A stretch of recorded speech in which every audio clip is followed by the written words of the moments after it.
Hello and welcome back to another video, and in this one we'll be looking at the Lego Technic 8865 set, which is also known as Test Car. It's got 900 pieces and was released in 1988. To give you a sense of the scale, you can kind of just see the edge of my boards where I usually film up to. I've had to kind of zoom out a little bit, and also I'm having to keep this as far back as possible to get it in the frame. But I've got my tape measure here, and you can see from end to end we're talking around 50 centimeters long, about 18 high, and around 25-ish wide. So it's a large model. Now, this thing looks relatively simple when you first look at it. You know, you just see a lot of frame here, some chairs, etc. But believe me, there are so many parts in here, all the gears, the cogs, the suspension, the engine, that I almost regret building this thing. So what I do before I sell something where I can is I will strip it down into all its parts. I'll check the parts that are required against the list online, and then that's where some people would stop. But I like to then build the model, not only for my own enjoyment, but it also identifies things where something might have been cracked that you hadn't noticed, or there's just little things that you generally tend to pick up the second time through when you build something. And it also allows people to see what they're buying, and they can see the general conditions. So I built this one, but I very soon, after days and hours and hours and hours of sleeping and dreaming Technic, realized just how long these things take. But anyway, enough about that. I have stripped it down, checked all the parts, and then as I've rebuilt it, I've kind of brushed the dust off with a toothbrush and things like that. The only things I've had to replace on this, so I know the owner, this is a one owner from new. The only thing I've really need to swap it in was, you know, where I found a bit of damage like this. You could reuse that, it's not really got a problem, but I've swapped that out for another piece. I'll include that should someone want the original piece. And what I also found when I built it was the online parts say you need one of these grub screws. There wasn't one, and nowhere at all is it mentioned in here, but I've included one anyway. Also, when I was building, I got to a section where I needed an 8, and I only had an 8 and a 6 left. So maybe at some part I put a 6 in instead of an 8. But imagine having to strip all this down to find it. It'd be an absolute nightmare. So instead, what I did was I sourced another 8, and then this will just be added in.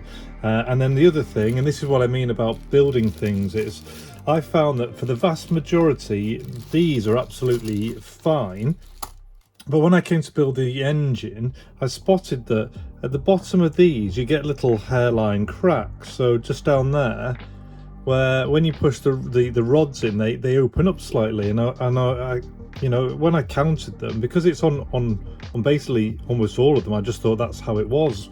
But having checked online, it seems to just be more of a fault of the design, that they're prone to cracking there, especially if you don't put the axles in properly. Now, with the vast majority of places where it's used, it doesn't really matter, because this model I've found is kind of built in 3 planes, so, or even 4, where you've got pegs going this way, and this way, all interlocked. So it's actually remarkably robust, and when you're trying to take the thing apart, it's really well constructed.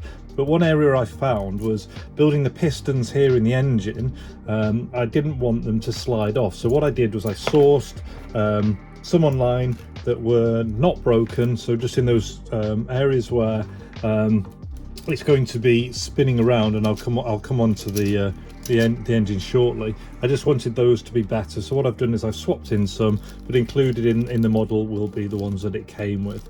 So yeah, that's it. So if we move on to it, you can see you have the manual here. It's fairly large. The center ones have come loose of the staples, but other than that, the staples are still in place. And then what I found was, and I'll give you a quick look. So basically, you kind of build that base section up. From a very early stage, you're building cogs all the way up. So this bottom section, it then starts to get more complex. You're adding in the suspension on the sides, and then here you're going into the gearing for the headlights, which you can see on there, the headlights, the dipping headlights. And then this section here, when you're building the engine, which has the moving cylinders, gets really complicated. And I actually stopped at that stage and filmed a video of me constructing this. And in editing, I will either just link at this point to the video of this, or I'll include it, or I'll do a picture-in-picture, whatever's going to work. But that shows me demonstrating how to build this bit, because it can be a little bit tricky, and it also helps. I also explain how you line up the gears for first, second and third. Anyway, it continues all the way through, and then on the back page, once you've completed that and you get to the end,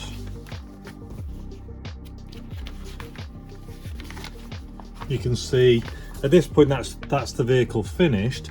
But then it also shows you here that you can build kind of a Jeep style car instead, or model, Jeep model instead, and that goes all the way through here for the Jeep model.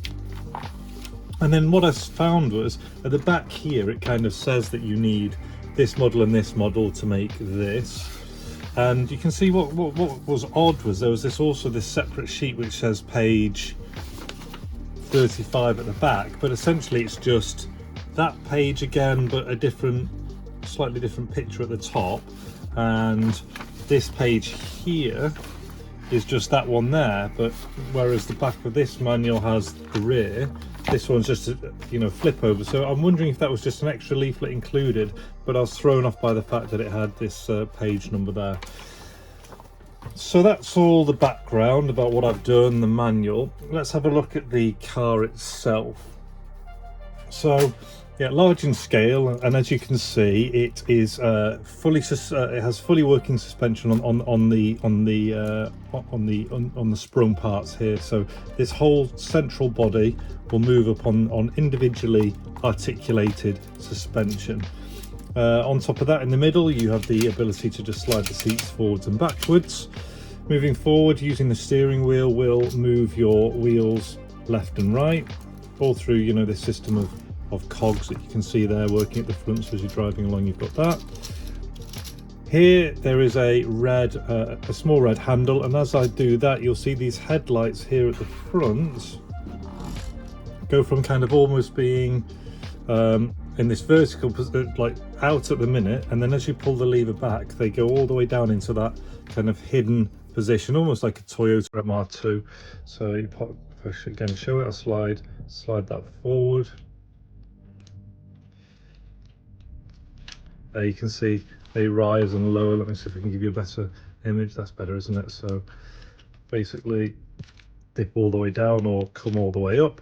I found on that one that red thing occasionally falls off, so you might just want to put maybe a little bit of blue tack or something in just to hold that in place.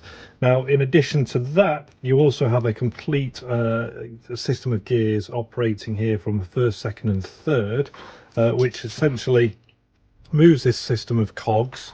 And then at the rear, you can see as your wheels are, in fact, what's driving it, it's going to be, what's driving us? Maybe you need both to drive. Yeah, okay.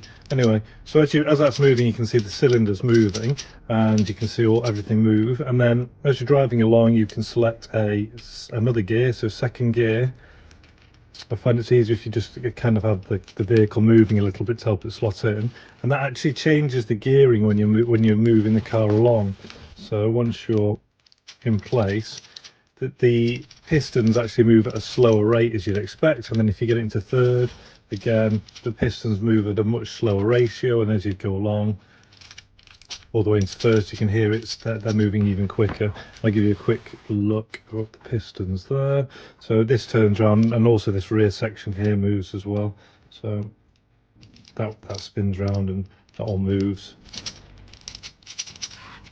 So yeah, a really complex build with lots of moving parts, but also a much sought after vehicle as well.